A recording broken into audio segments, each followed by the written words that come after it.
Buenas tardes a los que nos están viendo, escuchando. Hoy es martes de cine en el Ornitorrinco, es la cuarta semana y pues quería agradecerle mucho a Juana por haber aceptado esta invitación y por su proposición tan hermosa y pertinente. Como acostumbramos a hacerlo, pues los dejo con Juana y en algún momento vamos a hacer intercambios, entonces desde ya si quieren pueden escribir sus impresiones, pero la idea es escuchar a Juana hablar de la película y después hacer un intercambio. Listo. Entro ya, ¿verdad? Sí, Ok, perfecto. Bueno, buenas tardes a todos. Muchas gracias por el interés y bueno, quiero empezar felicitando a Nicolás y Nadia por esta iniciativa a la que no siempre puedo asistir por compromisos laborales, pero que me parece muy grata y también quisiera agradecer a Orisha Cineart, hacerle una cuña, y a Juan Soto que se movieron muy rápido a ayudarme a encontrar esta película con subtítulos en español. Quiero también advertir que yo no soy experta en Cohen, yo no soy experta en su cine, tampoco soy experta en arte. Entonces lo que estoy haciendo lo que estoy haciendo un poco en esta conversación es un poco un gesto Bruegel de haber puesto un título para hablar de otra cosa, así como él hacía con las pinturas.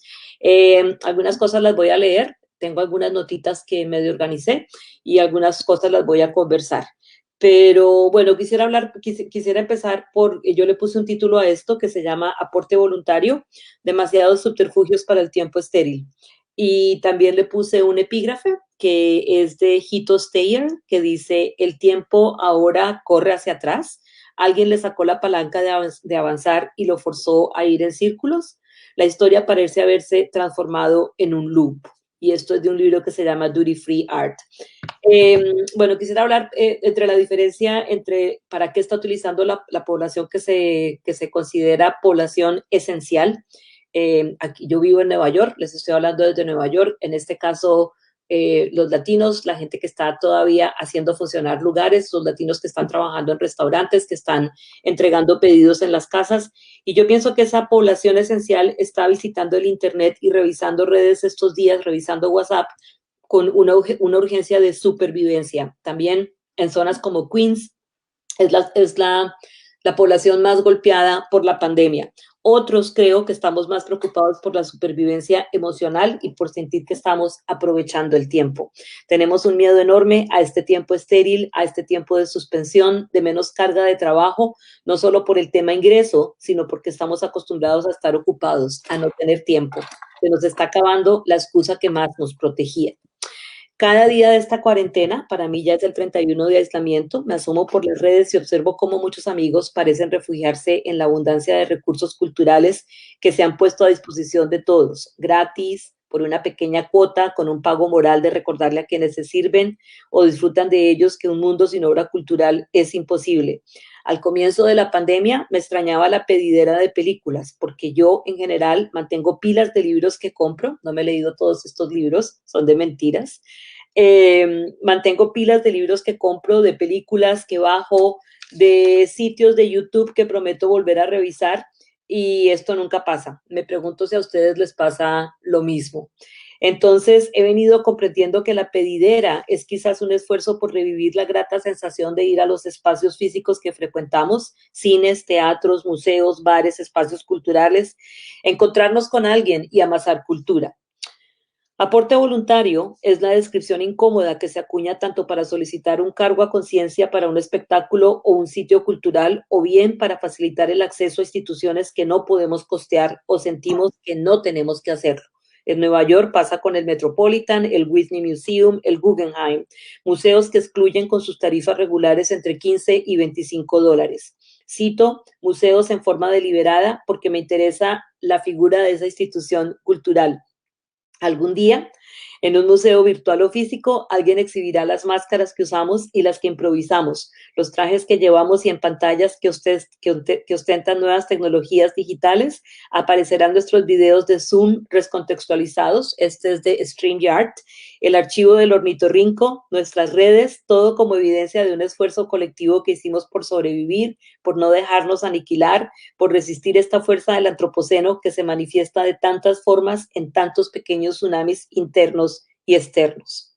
Ese aporte voluntario se ha convertido en el marcador de la temporada cultural ante el virus. Links, iniciativas como la del ornitorrinco, plétora de plataformas VOD, recurso que se amplió de tal modo que vale la pena preguntarse cuál será el futuro de las salas y distribución de cine cuando pase este temporal, libros gratis, clubs de lectura, sugerencias de visitas virtuales a museos y muchas más constituyen estos innumerables subterfugios a los que aludo en mi improvisado título. Museum Hours es una película del 2012 de Jem Cohen. Es un director estadounidense de origen afgano que vive aquí en Nueva York y que siempre se ha interesado por los retratos del paisaje urbano, por una negación de la idea del cine indie y un manejo variado de formatos análogos. Más que discutir a extensión estética y contenido, esta película para mí es una excusa para pensar dos asuntos que encuentro imperativos en el contexto actual. Por un lado, la construcción de un ayer. Por otro, el rol de la cultura, tal como la estamos experimentando, en el sostenimiento de un presente y la posibilidad de un porvenir. La extensa tradición de representación de los museos en el cine me resulta conveniente como metáfora para discutir una ubicación de la idea de cultura, un tipo de institución de patrimonio cultural que por mucho tiempo ha estado en el centro de muchas batallas. Toda esa tradición puede empezar de pronto tan temprano como la secuencia, y por acá tengo unas fotitos, a ver cómo nos va con la tecnología. Por acá tengo unas fotitos, Nadia, yo te aviso. Comparto pantalla. Bueno, tienes que compartir pantalla. Sí, ya voy. Sí. Mi computador está rehusándose a hacer esto. Ok. Un momentito.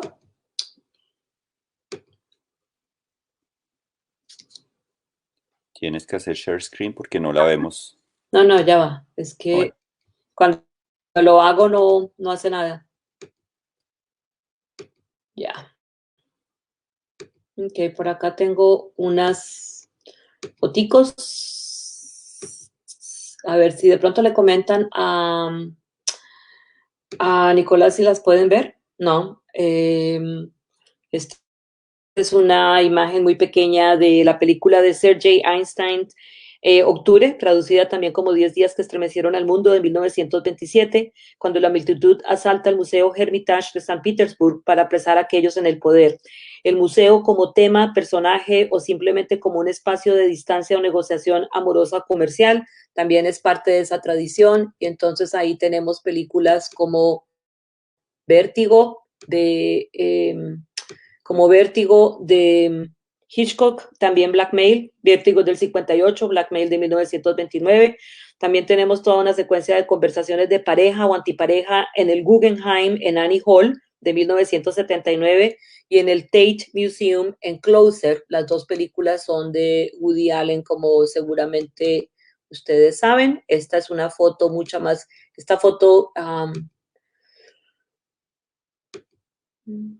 esta foto mucho más reciente es de una película de Alonso Ruiz Palacios, mexicana, una película de hace 2 años sobre el robo en el Museo de Antropología en México de 1985. Eh, también tenemos, no, esto ya es de la película. Bueno, creo que esas son las que tengo para compartir por ahora. Y también pues podemos contar allí las innumerables veces que el Museo de Ciencias de Nueva York se utiliza como un locus para hablarle de paleontología. Y asimismo películas como El Arca Rusa de Alexander Sokurov, que también pasa en el Hermitage en San Petersburgo, o películas como Museo de Cera de Andrew Todd, que le apuesta un poco a lo gore, es una película de 1953. Entonces, para mí, Museum Hours, la película que vimos, es una especie de bisagra entre un mundo que está en peligro de extinción en este momento, el de los viajes fortuitos, el del contacto humano, el de visitas a museos y otros espacios culturales, el de paseos por la ciudad. Resumida, la película es una instantánea de la amistad que traban Anne, Mary Margaret O'Hara en la vida real, una visitante canadiense que acompaña a una pariente moribunda, y Johann, un guardia del Museo de Arte en Viena, interpretado por Bobby Sommer.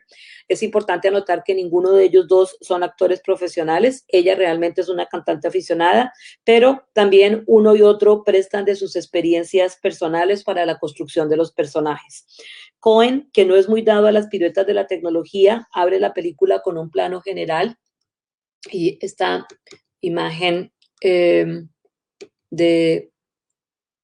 ¿Por qué le puse a esto? Louvre.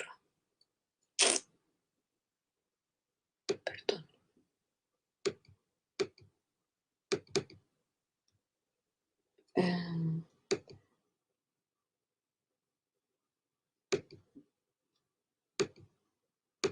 Esta imagen de entrada de la película, las fotos acá se ven muy pequeñas, pero esta Cohen, que no es muy dado a las piruetas de la tecnología, abre la película con un plano general in media res que muestra al guardia acordonado, solitario, confinado al museo. Pasados los créditos, nos enteramos del contexto del viaje de Anne.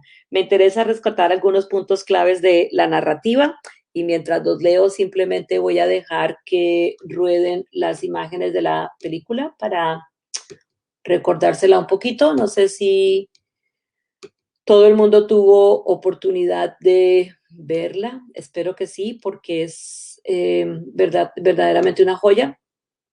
A ver.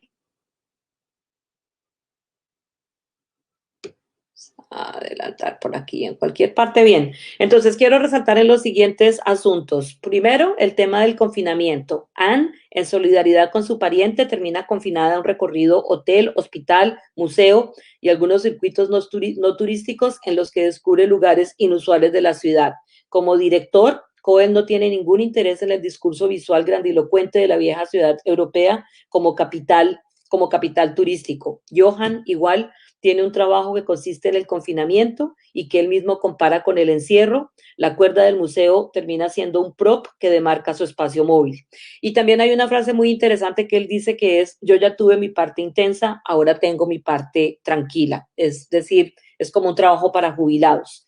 El segundo tema que quiero resaltar es el encuentro de soledades. El personaje principal es el museo. En torno a este se edifica la amistad de un par de cincuentones que se encuentran en la solidaridad, la necesidad de comunicarse y sobre todo la soledad. Cohen hábilmente secuestra cualquier sugerencia de romance, quizás ayuda a que el punto de vista de la narración siempre es el de Johann. Este desvía con frecuencia su relato a la sorpresa que le produce la plétora de significados en los cuadros de Bruegel, sala que él cuida y considera la mejor sobre el artista, la mejor comparada con otros museos de Europa, obvio. Esa salida de ruta se sostiene además en los recorridos de la cámara por las obras, a veces ligeros barridos, a veces planos extremos. En los exteriores, la cámara privilegia contrapicados errantes y de nuevo el punto de vista de Johann es un reencuentro con la ciudad que presagia el que seguro todos nosotros tendremos si las calles regresan a nosotros. Las conversaciones, curiosamente, son sobre freelancing, música, arte, hobbies, la vida antes de ese momento y, por supuesto, el referente de la salud en el trasfondo. Entonces, yo les pregunto, ¿no nos parece que este confinamiento y soledad son muy cercanos al que estamos viviendo? El tercer asunto que quiero resaltar y que quizás es el más extenso es la crítica a las artes y a las instituciones culturales que se establece en la película. Este es un asunto que desborda en diferentes secuencias, pero de extrema importancia para el punto al que quiero llegar. Se trata de un escenario asociado con la alta cultura europea, ejemplo por excelencia del museo moderno, resultado de procesos de colonización, organización tardía de gabinetes de curiosidades del siglo XVII, creado hacia 1890 para exhibir la colección de arte de los Habsburgo y en esencia concatenado con la etimología de la palabra museo, que realmente quiere decir lugar donde se sientan las musas. Hoy en día, esta noción del museo moderno, que se cristalizó entre el siglo XVIII y XIX, es objeto mayor dentro de las diversas batallas y polémicas que los museos y las instituciones culturales despiertan. como sus instituciones homólogas. El British Museum, recordemos, es del 1759, el Prado en Madrid de 1785, el Louvre de 1793, el Metropolitan en Nueva York es un ejemplo tardío, pero no aislado de esta constelación, es un museo de 1870. Son instituciones que se organizaron transfiriendo colecciones de la esfera pública a la privada, de la esfera privada a la pública, construidas sobre un modelo cartesiano y sostenidas en la lógica de la ilustración, con una interpretación particular de la civilización que corresponde a la mentalidad imperialista de entonces, con pocas claves de lecturas comparativas entre culturas y mucho menos conexiones entre ellas. Son instituciones reconocidas por un pedigrí cultural único y apadrinadas por grandes mecenas y donantes. Son usualmente criticadas por procesos de adquisición y origen de colecciones, muchas en disputas frecuentes de repatriación y reparación. También son criticadas por la manera como representan y organizan a lo colonial, que excluye a mujeres, a sujetos postcoloniales, nuevas identidades, o cuyas representaciones son tema continuo de debate. En la crítica que cifra Cohen en esta película también obviamente aparece la doble moral de la sociedad, cifrada en las observaciones entre la delgada línea entre desnudos como arte y pornografía, que a mí simplemente me parece maravillosa esa manera de que él tiene, pues, que el personaje tiene de analizar las películas. También, obviamente, en la película se cuela una crítica a la incapacidad del museo moderno para seducir jóvenes que han crecido bajo otros regímenes visuales, en la crítica a los indiferentes adolescentes que solo reaccionan a las pinturas de decapitación, como la de la Medusa o la de Judith y Holofernes. Quizás yo creo que es un poco por la cercanía de este tipo de imágenes con lo que se conoce como slashing cinema, o con el mismo aura gótico del pantone de la pintura de la Medusa. También se suma en la película la crítica al museo como mercadeo de bienes culturales en repetidas ocasiones por un maridaje cínico con el turismo. Y hay una crítica aquí que me parece importante, y es una crítica muy fuerte que se hizo el año pasado al Museo del Louvre, que una serie de artículos que salieron publicados, no sé si lo ven, Nicolás. ¿Ven? ¿Lo ves? Sí. Una serie de críticas que se hicieron al Museo del Louvre que giran en torno a que el Louvre no tiene un problema de espacio, el Louvre tiene un problema de Mona Lisa, la gente solamente quiere ver la Mona Lisa, tomar la foto para el Instagram y desaparecer. Entonces creo que este maridaje también con el turismo aparece criticado, y aparece fuertemente criticado en las locaciones de la ciudad que Cohen escoge. Y también, obviamente, esa condescendencia hacia los públicos que aparece en esta idea de el aporte voluntario, ¿no? Suggested fees o pay as you wish, que también encontramos en estos museos. Y este es un recorte del 2013, cuando hubo un gran escándalo porque la política de pay as you wish, de aporte voluntario del Guggenheim, no era realmente clara. Entonces casi todo el mundo pagaba $25 porque no se veía claramente que los viernes por la tarde era pague lo que usted pueda contribuir. Entonces, esa categoría de aporte voluntario es una categoría permisiva que en forma capciosa parece cedernos temporalmente acceso y disfrute al espacio del museo. Pero a mi modo de ver, la gran crítica y absolutamente inteligente de Cohen reside en la educación gratuita que Johan, como guardia del museo, recibe de manera informal, en lugar de indiferencia, apelando a su gusto por la gente, ¿no? Podría ser un guardia del museo que simplemente ignora o se aburre o saca el teléfono y está haciendo cualquier otra cosa, pero pues él apela a su gusto por la gente para educarse. Johan es un espectador informado que aprovecha con gusto y fascinación, casi como lo hacemos los que participamos en el ornitorrinco, lo que docentes, visitantes y expertos tienen para compartir, seleccionando con apertura y curiosidad. Esa crítica se logra en la película, además, con la atención al trabajo de Peter Bruegel el Viejo, donde parecen encontrarse tanto el punto de vista de Johan con el de Gerda Pashner, invitada a hablar sobre las obras. Esos puntos de vista conectan en la película por medio de un contrapunto visual en el cual la cámara oscila en la explicación de la experta a la mirada sorprendida y agradecida del Guarda, que celebra nuevamente la Epifanía del Conocimiento. Vamos a poner la pintura las tres pinturas que más discuten, como tapiz. Entonces, no en vano, la secuencia extensa de la explicación versa sobre la boda campesina, una pintura de 1568, que es un óleo sobre madera, que a propósito invita al museo, por lo menos como expresión plástica, a esa clase trabajadora para la cual no está construido el museo. Se trata de un grupo de personajes más cercanos a los inmigrantes que se reúnen en el bar que frecuenta Johann y donde Anne se siente acogida. No menos crítica es la atención a otro cuadro de Bruegel, la Torre de Babel de 1568, que parecería ser una sólida construcción en perspectiva, pero que al acercar el lente se trata de una construcción inclinada cuyos... A ver, ahí está.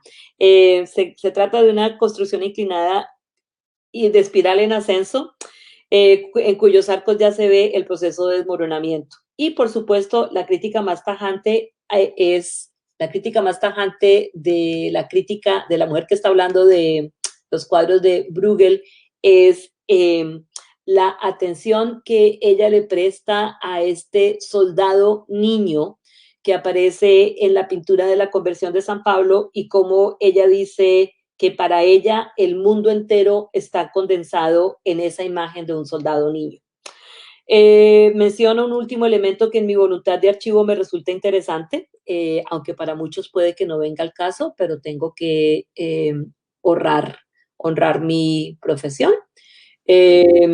Juana, si puedes compartir la pantalla, porque es que no la estamos viendo. Listo, ya, listo. Pero ¿vieron las imágenes de Bruegel? No, no lo logramos ver porque no había compartido la pantalla. Estaba en azul. Aquí está la de San Pablo y aquí está, ¿la estás viendo ahorita? Sí, ya, listo. Okay, aquí está el niño soldado, acá está la de Babel y aquí está la de la boda campesina, ¿no? Que es muy interesante la explicación que ella da de la novia expectante y de la tradición de que el novio no debía estar presente. Bueno, el último elemento que quiero mencionar es en los paseos por la Viena no turística que Anne decide hacer, ella se detiene en un mercado de pulgas y el espacio sonoro se llena con una narración en una grabadora sobre el libro de los muertos, el libro de los muertos sobre el libro del más allá. Cohen, un director que ha trabajado con diferentes formatos y que manifiesta no tener interés en los computadores y la tecnología, parece reconocer un gesto del bazar como archivo, tema que mi colega indio siempre le hago carnicería a su nombre, pero tengo un colega en India que se llama Ashish Radhayashash y ha discutido a extensión hablando de una película que se llama History is a Silent Film. La historia es un cine silente que se hizo con materiales vintage encontrados en un bazar al norte de Delhi de películas en 16 y 35 milímetros. Y sí, es verdad, la historia es una película silente, pero también es una película queda y callada como Museum Hours. Yo la seleccioné porque veo un llamado que hace Johann a que las artes, los museos, quizás deberían ser gratis, por esa connotación que adquieren las artes, la pintura, la seleccioné por esa connotación que adquieren las artes, la pintura, como elemento cohesionador en su narrativa, pero que también nos convocan iniciativas como estas junto al deseo de educarnos mutuamente y educarnos de otro modo, no educarnos como en este momento regula las TIC. Esta idea de enseñar en Internet en Colombia sigue siendo un privilegio. Una de mis hermanas es maestra de una escuela donde los niños no tienen acceso a Internet y ella tiene que dictar la mitad de la clase por WhatsApp. Mi sobrina estudia en la externado y en la externado hay un grupo de indígenas que está sufriendo con esto de las clases en Zoom porque ellos no tienen acceso a Internet en su comunidad. Entonces, yo creo que es muy importante como aquí hay un discurso de la educación que también se aleja de lo que dictan entidades como el TIC, las corporaciones que manejan el Internet y las redes, y que se construye a partir no de aportes voluntarios, sino de aportes de voluntad. La seleccioné también porque Johan elabora con base en una conversación con un joven visitante que le habla sobre el capitalismo tardío, um, para que el museo y el cine sean gratis. Y entonces yo creo que mucha gente que está viendo esto está en cine y ahí está esta concatenación todo el tiempo, esta unión entre cine y arte todo el tiempo en la película. Y Johan reflexiona y dice, tal vez algún día todos pierdan menos y el museo y el cine sea gratis. Y quiero subrayar que él no dice ganen más, él dice pierdan menos. Y me gusta mucho esa defensa del museo, porque en esta idea de que ojalá algún día todos pierdan menos, lo que la película hace es una gran reivindicación de el ocio como tema. Eh, pero para que eso pase, obviamente todos deberíamos tener garantía de que nuestros creadores y artistas no dependen de fondos del desarrollo de nada, de engorrosas becas castigo y de auxilios estatales y ciudadanos que son tejidos en forma draconiana y que como este tipo de museos ostentan tecnología digital para un engranaje burocrático del siglo XVIII. Dije antes que la película para mí es una bisagra en la concepción de museos y aparece como metáfora crítica a las instituciones de patrimonio cultural. En la lectura que yo estoy haciendo de museos, le debo bastante al artista y crítica Hito Steyer. La referencia a octubre se la debo a ella, a los 10 días que estremecieron al mundo, y otro par de inquietudes plasmadas en su trabajo es el museo Un campo de batalla, is the museum a battlefield, que está en el internet, sobre el teatro de la guerra, para introducir a Lola Arias, que vemos en el arte, bienales y los museos contemporáneos. Yo creo que este es un trabajo muy interesante de Hito Steyer sobre cómo los museos y las bienales se han dedicado en los últimos años a mostrar arte que tiene que ver con armas nucleares y con artefactos de guerra. No los traigo a colación ahora, pero me parecen interesantes. Los trabajos de Steyer me han ayudado a pensar lo que estoy escribiendo y enseñando sobre museos. Yo soy archivista, dirijo un programa de archivos de cine en la Universidad de Nueva York y entonces todos los días trabajo con archivos, bibliotecas y museos. Es decir, yo ayudo a cuidar la memoria del mundo. Quiero traer una cita de Steyer que dice, ¿cómo se pueden pensar las instituciones de arte en una era que es definida por una guerra civil planetaria, desigualdad creciente y tecnología digital patentada? Los límites de la institución se han vuelto borrosos. Van desde animar a los usuarios a tuitear a un futuro de neurocuración en el cual las pinturas vigilan al público por medio de reconocimiento facial y rastreo de la mirada para determinar si las pinturas son lo suficientemente populares o para ver si alguien se comporta en forma sospechosa. El museo y la vigilancia.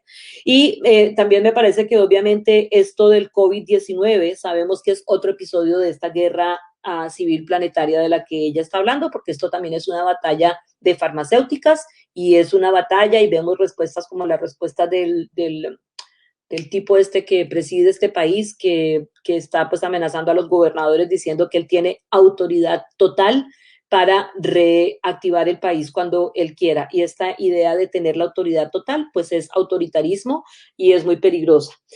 Quiero traer a la discusión dos ejemplos de representaciones del museo en el cine que cita la autora y que en su estética se oponen diagonalmente a la propuesta de Museum Hours. Interesan porque Steyer ve en ellas una representación del museo como salvador de la humanidad. En Edge of Tomorrow, la Tierra ha sido invadida por los Mimics, especies salvajes extraterrestres, de las cuales nos liberarán Tom Cruise y Emma Blunt.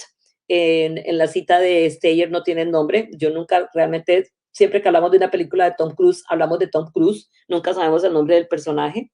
Estos dos se trenzan en una batalla con el tiempo y por acá teníamos el clip listo en... Lo voy a poner sin el sonido no interesa, esto es un blockbuster, conocemos las fórmulas de estas películas. A ver, desocupo un poco mi campo visual. Un minuto. Y se me perdió, aquí está. Ok. No interesa realmente la narrativa, lo que interesa es la imagen que está acá. Entonces tenemos, a ver si lo pueden ver. Bien, entonces Cruz y Blunt en la película se trenzan en una batalla con el tiempo, los asesinan una y otra vez, resucitan en el amanecer y para salir de la encrucijada deben ubicar al jefe de los extraterrestres. Este habita nada más y nada menos que debajo de la pirámide de cristal que está fuera del Louvre. Es allí donde Cruz y Blunt los podrán derrotar. El enemigo está dentro del museo, más exactamente debajo del mismo. Entonces, yo creo que aquí en este clip de YouTube, patrocinado por Vimeo, creo que ya salió, pero se puede ver claramente esta imagen de la pirámide afuera del Louvre, que obviamente al poder matar este personaje que está habitando allí, podremos salvar la humanidad. La otra referencia que hace Steyer es una referencia a la película Children of Men de Alfonso Cuarón.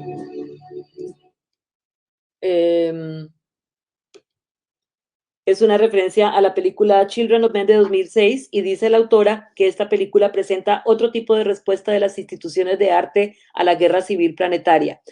La resumo. En este paisaje árido que esta narrativa distópica presenta, la humanidad se ha vuelto estéril. Esa guerra civil planetaria ha aislado a Inglaterra, dividiendo la isla en zonas segregadas, una para refugiados, otra para indocumentados, otra para ciudadanos. Turbine Hall, en el Museo Tate, se ha convertido en la sede del Ministerio de Artes y allí se da un refugio seguro a artefactos de arte. Es un arca para los artes. En una escena vemos el David de Michelangelo con una pierna rota, quizás quebrada durante el conflicto, y aquí es imposible no recordar el David del artista colombiano Miguel Ángel Rojas del 2005, que también muestra a un soldado con la pierna rota y una prótesis. El arca de las artes en Children of Men es más ambivalente y su fusión es clara. El Guernica de Picasso preside una cena privada. Puede que el Arca de las Artes sea una institución que se ha hecho tan segura que los únicos que pueden tener acceso a este arte son los directores, sus hijos y sus sirvientes.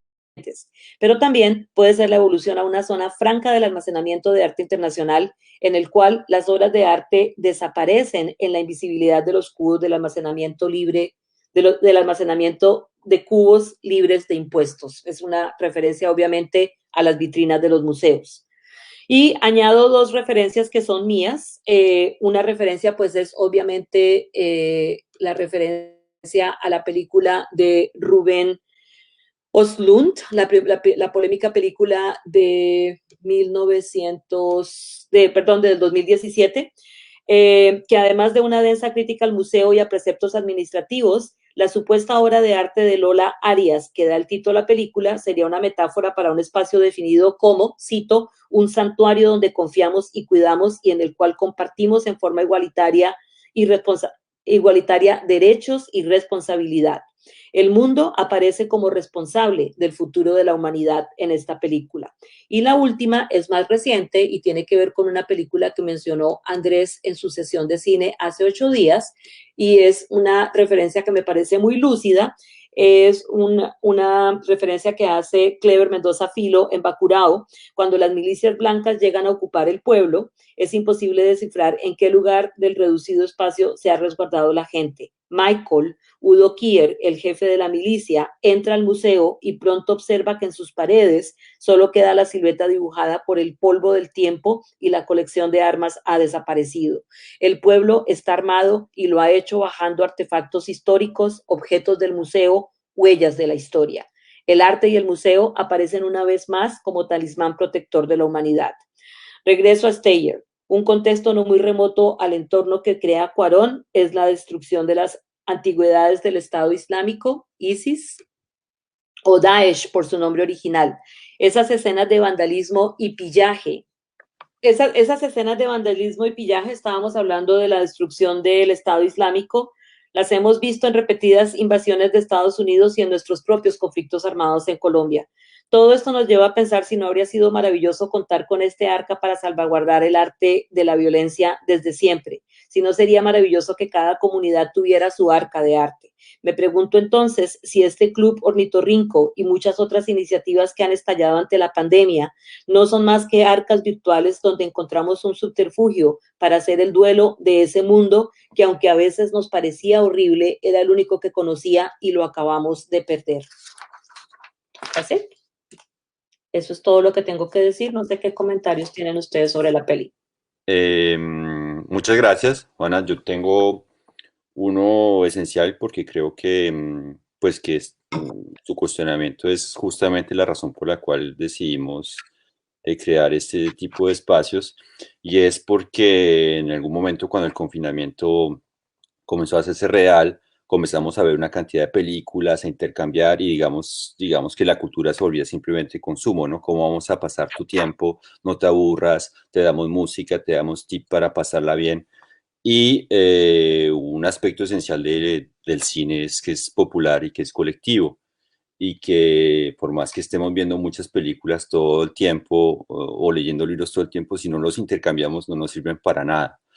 Entonces, es esa mi primera pregunta, es ese aspecto colectivo del cine que muchas veces se deja de lado, ¿no? Se deja de lado que el cine es importante no solo por la pantalla grande, sino porque estamos rodeados de personas que no conocemos viéndolo. Quería que nos comentaras un poquito sobre eso, porque es uno de los aspectos fundamentales por los que creamos este espacio. Sí, yo creo que hay una cosa muy interesante de cómo todo este mundo está mediado por pantallas y es que una crítica que tenemos a la manera como nos juntamos socialmente, me imagino que eso ahorita, yo me di cuenta, yo hoy, por ejemplo, cambié mi plan de teléfono porque me di cuenta yo no estoy usando el teléfono, no, estoy todo el día frente a la computadora, tengo el WhatsApp, tengo dos computadoras, pero yo creo que una queja muy contemporánea era que nos molestaba estar con amigos que nunca sueltan el teléfono, ¿no? O nos molestaba esa intromisión en el mundo en el que estábamos viviendo, nos molestaba mucho esa intromisión del teléfono en los restaurantes, en los cines, en todo lado. Entonces, yo creo que ahora nos damos cuenta, ahora estamos extrañando los abrazos, estamos extrañando a los amigos, estamos extrañando el contacto físico, estamos extrañando a los amantes y todo. Entonces, ahora como que nos damos cuenta de la necesidad de, yo no creo que sea renunciar a las pantallas, sino de pensar cómo esas pantallas pueden funcionar de una manera diferente. Entonces, yo creo que lo que hay en Museum Hours es este juego entre el arte, mirando, pues obviamente porque toda la visión del arte que hay en la película está mediada por una pantalla porque es una película, no es una clase de arte en línea ni nada similar. Pero la manera como está ese acercamiento, esa mirada de las películas esa mirada de los cuadros es muy documental.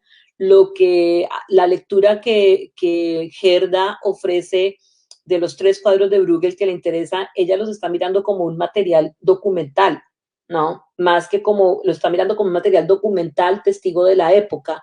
Y al final, pues está todo este juego con el cine, al final de la película. Entonces yo creo que hay como esa idea de conexión, la película tiene como esa idea de conexión de cómo era que conectábamos antes, en ese mundo que yo pienso que estamos perdiendo en ese ayer, ir a un museo y no tener desconfianza de hablarle a un guarda que a lo mejor es de otra condición social que sospechamos en nuestro arribismo, que es que a lo mejor no tiene historia o no tiene narrativa porque es de otra condición social y resulta que este es un guarda que se ha alimentado de todo lo que él ve pasar en ese museo y de las conversaciones, ¿no? Y que desinteresadamente le muestra a la mujer la ciudad y que él mismo dice, este reencuentro con la ciudad ha sido muy interesante. Es una ciudad que me gusta, lugares gratos a los que casi nunca vengo, y yo sospecho que es algo que nos va a pasar a nosotros después de esta severa dosis de pantalla que estamos teniendo en este momento, enseñando, trabajando y entreteniéndonos.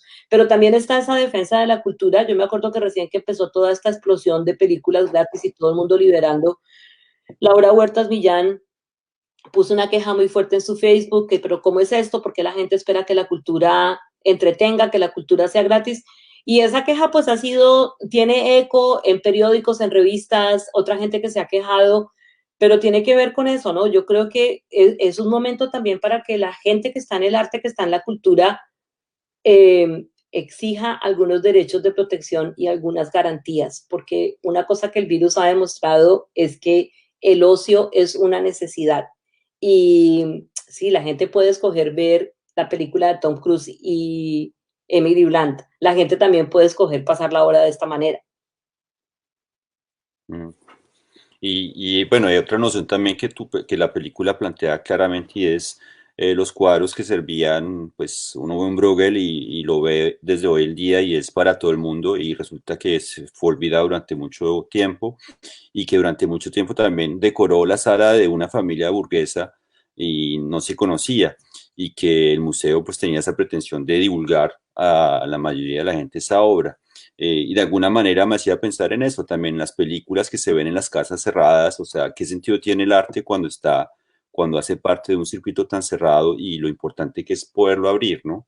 Es una pregunta fundamental hoy en día, ¿no? Porque creo que muchas cosas mientras estamos encerrados afuera están organizando otra cosa, espero que logramos luchar contra ella, pero que nos va a afectar más bien. No sé qué piensas tú, si de eso, ¿no? Esa perspectiva de poder abrir de nuevo las cosas, los espacios, y como dice el protagonista, que los museos sean gratis y que los cines también. Sí, claro, también estamos hablando pues de una película que se centra en un país en un país donde la gente tiene, donde la gente tiene amplio apoyo del Estado, ¿no? Donde la gente vive bien, donde la gente come bien, o sea que tampoco pues como que podemos olvidar, es un jubilado que puede encontrar un trabajo decente, un trabajo digno, que puede seguir teniendo pues como esta vida de ir a este bar, etcétera. Entonces yo creo que esta cuestión del contexto es importante y obviamente países como el nuestro está lejos, o sea, en Colombia hay 4 becas de IDARTES, 3 del fondo, 2 de Mincultura y un país pues donde todos somos poetas, creadores, artistas, cineastas, críticos de cine, etcétera, ¿no? Entonces, yo creo que sí que es una cuestión de contexto, pero sí creo que tiene que ver con una crítica, por eso me interesa la idea, la idea del museo moderno, ¿no?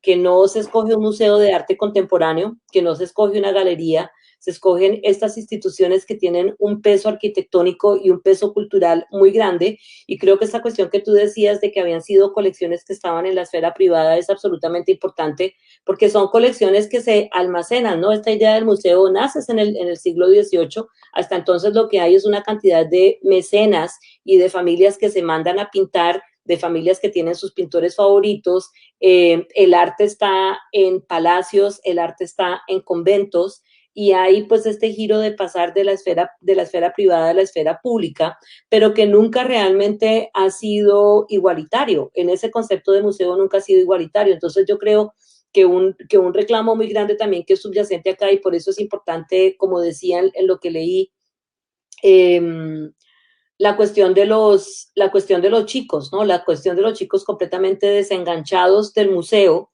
porque es un museo que todavía no les habla. ¿Por qué les llama la atención esa idea de Judith con la cabeza del amado acá? Porque es que ese es un tema recurrente en el cine de la violencia, ¿no? En los slashing films, que los jóvenes consumen como cuestión de culto. Entonces, yo creo, ayer hablaba con alguien sobre esto, entonces alguien me dice, es que hay gente como tú que parece que estuviera abogando porque los museos se desocupen. Y entonces si se desocupan los museos de todo este arte que debe estar ahí, yo le decía, no, es que los museos deberían tener una función hoy en día de situaciones, de todos estos museos además están en el hemisferio norte, de tener otro tipo de circulación cultural eh, donde haya exposiciones itinerantes más frecuentes y donde las paredes de esos museos también de vez en cuando se puedan poblar por nuevos sujetos, por las mujeres que han sido siempre, que han estado siempre en una desventaja en el mundo de la representación, ¿no? Todas estas nuevas identidades de sexo, etcétera, también deberían estar ocupando, de género, deberían estar ocupando las paredes de esos museos, aunque fuera temporalmente. Entonces yo creo que todo este sacudón COVID, cultura, etcétera, también tiene que ser una manera de pensar cómo rotamos y distribuimos de otra manera el conocimiento. Ujú. Te voy a leer unos comentarios que ya comenzaron a llegar. En la plataforma que tengo no puedo leer el autor, pero pues me perdonan. ¿Será que el primer plano apela a un confinamiento? Es una pregunta. Me pregunto si pregunta el plano de entrada, yo pienso que sí, él mismo lo dice, el mismo personaje lo dice que él está consciente de que tiene esa puerta de madera atrás y que tiene el cordón y él usa la palabra cerca, cerca y que funcionan como un cerco y como una reja, ¿no? Por lo menos en las dos, en la traducción en inglés y en español, dice lo mismo. Entonces sí, yo creo que es un personaje que también está confinado. Tiene una libertad que no tenemos nosotros en este momento, pero su trabajo es estar confinado. Hay otra pregunta, ¿la historia es una película silente hecha de películas en 35 milímetros y 16 milímetros encontradas en un mercado de pulgas en el norte de Delhi? Entre comillas. La historia colombiana está hecha de películas perdidas. Ah, sí, eso es una película, es una historia es una historia del cine hecha a partir de esas películas, sí.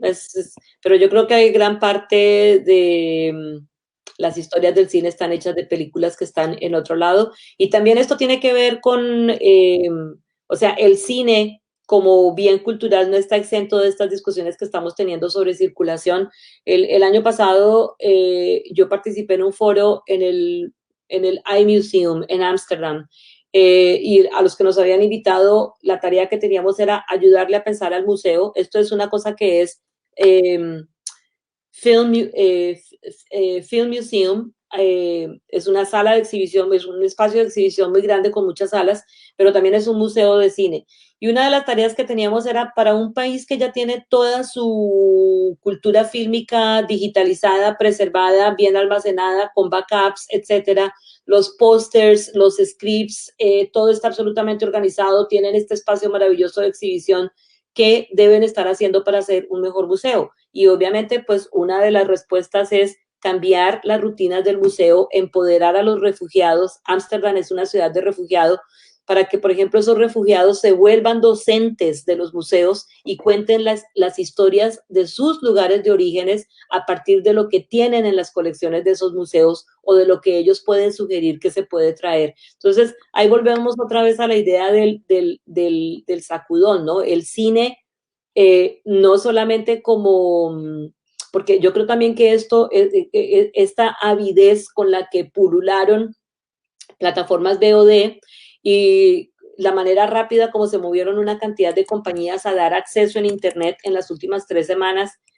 va a cambiar la manera como vemos el cine, va a cambiar la manera como consumimos el cine, porque cuando esto pase, que van a ser compañías como el Lincoln Center, compañías como Cinema Tropical, que empezaron a ofrecer películas por un pequeño costo, por un costo muy, no como el de Amazon Prime, obviamente la oferta también es mejor, ya no van a desistir de ese sistema de distribución. Y tenemos países como Colombia donde seguimos insistiendo en la cuota de pantalla. No, la cuota de pantalla es el gran medidor del éxito de la película. Ok, aquí hay otro comentario. Eh, una chimba la clase, profe. Cine y museo liberados en todo el mundo. Punto. Dicen, un tema importante en Cohen es la música en vivo, la escena alternativa y resistente de los 80 y 90. Los protagonistas en la vida real pertenecieron a escenas musicales pasadas, cantante y promotor. Uh ¿Cómo -huh. sientes que entra la reflexión de la música, el acto creativo en general, en la película? Sí, yo creo que es un hilo conductor, porque como dije, ella, bueno, los personajes prestaron mucho de su vida privada para la construcción de los personajes. Y a ella también, a Margaret, no al personaje de Anne, se le da como este sueño de cantar en una película y él también tiene recuerdo, este recuerdo como muy cálido de cuando estaba en una banda y de cómo desde ahí ya le habían dado un uniforme de guardia, ¿no? Entonces yo creo que es un hilo conductor que siempre los está ayudando a transitar dentro de ese presente que ellos están construyendo, ese pasado que están rememorando y siempre una manera de deslizar porque siempre la idea de la música acompaña las conversaciones de ellos, ¿no? O sea, en el bar o en otros espacios, entonces también es como que le da una sombrilla, le da una protección a esa amistad, ¿no? Pero creo que es un comentario muy oportuno lo de cómo está construida la música en esta película. Ya tengo los nombres de los que... Andrés y Sasa Giraldo. En The Square de Oslund hay una diferencia radical entre el adentro y el afuera. Dentro del cuadrado de Lola Arias supuestamente no hay odio, pero por fuera el director del museo no es capaz de creer en la buena voluntad de las personas, en la calle, la mujer con la que se acuesta, etc. Y junto a Children of Men, ¿qué podríamos decir de esta relación del adentro con el afuera, del museo, de mí mismo? De, ajá, sí, yo creo que en lo de The Square, claro, hay una crítica muy grande al museo todavía como una institución absolutamente elitista, como una institución a veces tramposa. Recordemos pues que está esta instalación de montañitas de gravilla que está presidida por un letrero en neón que dice tú no tienes nada, ¿no? You don't have anything, algo así, o you have nothing, algo así, y, y que el barrendero por error las destruye y este tipo al que alude Andrés en secreto le dice a la codirectora del museo que él simplemente baja y arregla el problema, o sea, él en un minuto restaura la obra de arte. Y claro, hay una cantidad de tensiones sociales que se exacerban con la presencia del personaje de la selva, ¿no? Entonces yo creo que está toda esa crítica a esa frialdad, ese arribismo.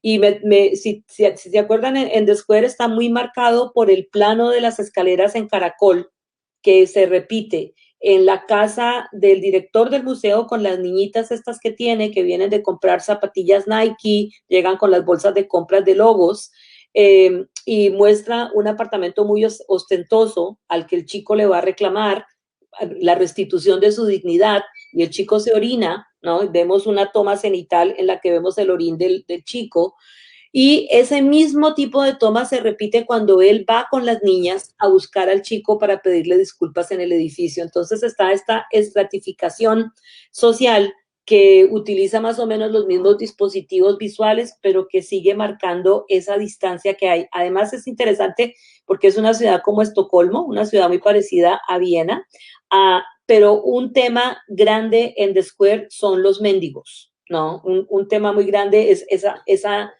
distancia económica. En Museum Hours casi que podemos presentir que son de dos países del primer mundo, pero más o menos del mismo estrato social, porque pues ella cuenta cómo se gana la vida, ¿no? En un club. Y la otra cosa que me preguntas de Children of Men es que yo creo que sí, que aquí lo que está es más, a mí realmente no me gusta mucho Children of Men, todo el mundo la considera una gran obra maestra, a mí tiene como no sé, como que es una película de Cuarón que tiene como, alcanza a tener un tonito de González Iñárritu que me molesta y a mí me gusta mucho el cine de Cuarón, pero es que creo que sí tiene ese discurso del arte como subterfugio, ¿no? Como el discurso distópico y esto que vamos a poder salvar. Entonces, me interesa mucho ese discurso salvador del arte, pero no me interesa como un cliché que repetimos una y otra vez, sino cuáles tienen que ser las circunstancias económicas, políticas Concretas, sí. y sociales en las que eso se podría dar, en las que eso podría existir, porque de resto lo único que estamos haciendo es romantizar un trabajo. Mm. Hay otra pregunta, hay más larga. De hecho, nos pasó algo con Facebook. No sabemos que seguimos en antena, pero bueno. Andrés Suárez, hace no pocos días el director del Festival de Cannes, ante la pregunta sobre si consideraría realizar una versión online del festival, reafirmó su resistencia a presentar en pantallas distintas a la sala de cine las nuevas obras de directores y estudios de renombre. Otros, en cambio, como Vision du Réel o Toulouse, han explorado opciones online. ¿Cómo crees que enfrenten esos grandes escenarios como Venecia y Cannes esta crisis que claramente afectarán al menos sus próximas ediciones? ¿Qué caminos crees que encontrarán esos estudios y esos directores y esos agentes de venta para lanzar sus nuevas obras? Pues imagínate que yo creo que esa pregunta es más como para los directores de cine, ¿no? Los directores de cine que estaban a punto de lanzar una película, porque yo creo, bueno, yo trabajo en una universidad muy privilegiada y yo creo lo que todo esto muestra, y he utilizado la palabra sacudida 2 o 3 veces, es la necesidad de sacudir ciertas estructuras sociales de salud, el contrato social en general, el contrato social que tenemos como ciudadanos, este tipo de crisis, en la universidad, por ejemplo, cuando los chicos me reclaman, yo les digo, esta es una ciudad que aprendió a prepararse para inundaciones porque tuvimos Sandy en el 2011, ataques terroristas porque tuvimos uno en el 2001, pero nadie, ningún país, nadie estaba preparado para una pandemia. Pensábamos que esto no volvería a pasar. Pestes y plagas son figuras del apocalipsis que no pensamos que realmente se iban a hacer palmarias. Entonces yo creo que también puede haber una cuestión con estos festivales que a lo mejor tienen un banker con dinero, cierto seguro que les permite seguir protegiendo su pedigrí, seguir protegiendo su estatus a proyectar esta idea de que la pantalla es cierta prostitución visual o cierta prostitución del arte o cierta caída de estatus. Entonces seguramente están sacando, desconozco económicamente cómo funcionan, pero me imagino que están sacando a sus grandes donantes y sus ahorros para mantenerse en pie. Pero lo que les puede pasar en el curso de hacer eso es que corran el futuro de estos museos modernos, ¿no? Sobre estos museos modernos, obviamente ganan mucho dinero. Está la familia Guggenheim, la familia Tisch, la familia Kennedy, viven de las galas, la gala del Met, pues es el gran evento de esa parte de Manhattan. La gente de Brooklyn y Queens, obviamente, no tiene por qué interesarles. Eh, hay también una historia de todas estas instituciones de arte. El Lincoln Center, al que muchos cineastas latinoamericanos vienen, está construido en lo que era un barrio puertorriqueño que fue arrasado para construir todo este gran enjambre de lo que es el Lincoln Center, ópera, cine, teatro, ballet, para una población que casi nunca va a ver ese tipo de arte porque no se siente representada, porque no hay suficientes bailarinas puertorriqueñas, dominicanas, porque no alcanza el ingreso. $25 es mucho dinero para entrar a un museo. El boleto de cine en Nueva York está más o menos a 16, $17, es $13 cuando está barato. Entonces es muchísimo dinero. Entonces yo creo que me imagino que están asentados sobre unas estructuras económicas muy fuertes que los ayudan a protegerse, pero van a quedar aislados, ¿no? Van a quedar aislados porque todo este sacudón virtual también está mostrando que hay que entrar en todos estos nuevos lenguajes visuales con cierta inteligencia. Y mucha gente lo ha hecho con oferta, con curaduría, con una serie de películas, poniendo las películas unos días, copiando modelos como el de Movie, ¿no? Creatividad. Felipe Moreno Salazar dice, creo que hay que empezar a pensar a pensar en cómo Netflix y Amazon contribuyen al Fondo de Desarrollo Cinematográfico de Colombia. O sea, ¿qué mecanismos se pueden utilizar para que Netflix y Amazon también ayuden a hacer? Yo creo que hay una cantidad de problemas con esa pregunta que tienen que ver con la producción que se hizo o sea, hay un problema de extractivismo cultural, no hay un problema ahí de base de una saga del extractivismo que ya hemos pasado pues de minas, animales, plantas, aguas, etcétera, a pasar ahora a un extractivismo cultural declarado. La producción que se hizo de Netflix en el Amazonas dejó una cantidad de basura que unos amigos míos de la Fundación Promedio reciclaron y terminaron construyendo una maloca para producción audiovisual. Entonces yo creo que no es solamente entrar con el capital, sino entrar con reglas de cómo se protege el medio ambiente, de cómo, y creo que eso es una conversación que interesa mucho en Museum Hours, la curiosidad que ella tiene por la ciudad y lo que él le cuenta de la ciudad no es sobre este extractivismo turístico, aunque sí hay un par de planos que suceden, por ejemplo, en la famosa catedral que está en el centro de Viena, en un par de lugares, pero la película no tiene un discurso grandilocuente sobre los lugares turísticos. A cambio, él le habla de los parajes bucólicos que están detrás de la ciudad y cómo se llega a ellos, ¿no?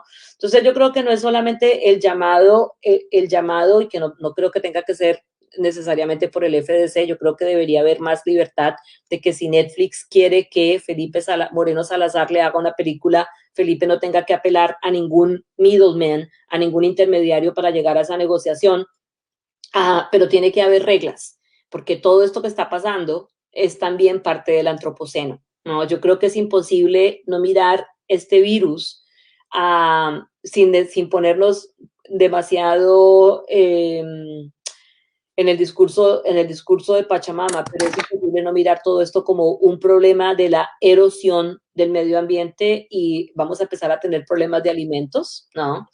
Estamos esperando que nuestros trabajadores estén en el campo cultivando. ¿Quién los está protegiendo a ellos del COVID? Es algo que me gustaría como para cerrar, Juana, porque una de las cosas se me hace más importantes de la película que propusiste es que la mujer que está viendo el museo no es experta. Ella no tiene una lectura cultural, sino ella descubre los cuadros y dice cosas que nos pueden parecer muy banales, pero muy sentidas. Está buscando con el y me hace pensar mucho en que en este tipo de debates se habla muy poco del público. O sea, es como, ¿qué nos va a pasar a nosotros, la industria cinematográfica? ¿Qué nos va a pasar a nosotros, los directores? ¿Qué nos va a pasar? Como si el público siguiese. O sea, se me hace que lo que tú dices, y es, digamos, me gustaría que termináramos con eso, a ver qué piensas. El público va a cambiar porque no solo es por estar gente con otra gente, sino está buscando algo distinto y nos va a replantearlo también a nosotros. Ajá. Y en este tipo de análisis se habla muy poquito de él, es casi como que nos va a seguir. No sé qué piensas de eso. Sí, yo creo que eh, hay una, hay una cuestión ahí de, me perdí leyendo un poco la película. Eh, Recuérdame en qué empezó tu pregunta. Te decía que para mí la gran fuerza de la película es que los Ah, el protagonistas no son espectador. expertos de arte, son gente que está en el museo porque tiene que estar Ujú, y le saca provecho ujú. porque tiene que pasar tiempo, pero las cosas que están viendo son arte, están Sí. creando arte. Y me No, hace mucho pensar en la cuestión del público. yo creo que en Colombia hay un concepto que, bueno, yo respeto mucho a los que lo practican. Pienso que es importante, pienso que hay que encontrar otra manera de llamarlo, a esta idea de formación de públicos, ¿no? A lo mejor los públicos no tienen que ser formados, sino deformados. Porque esta idea de formación de públicos también se erige sobre una cosa muy de cuál es el cine que hay que ver o cómo es que hay que ver el cine. ¿Mm? Entonces, parte de los problemas que tenemos con la gente que practica slow cinema es que la gente, creo que se han superado, por ejemplo, traumas sobre el cine nacional y con válida razón porque se hacen mejores películas y películas más interesantes, por ejemplo, que lo que se hizo en la etapa Focine, que es el cine que yo restauro, porque uno cuando restaura cine no es que no tenga un criterio estético, pero uno restaura lo que uno piensa que le interesa a una comunidad y no necesariamente lo que uno dice, esto es buen cine o es mal cine. Hay gente que se puede dar ese gusto cuando trabajan para instituciones como Anthology, um, el UCLA Film Archive, etcétera, pero en realidad cuando hay un cine como el colombiano, pues uno está como archivista, como persona que trabaja en preservación de cine, al servicio de qué le interesa a la comunidad. Entonces, las películas del Gordo Benjumea puede que a mí no me interesen, pero yo entiendo que fueron sintomáticas de cierto gusto popular que es importante y que son películas que también ofrecen una lectura política. Pero lo que yo no puedo es decirle a la gente, esta es la manera como usted tiene que ver la película.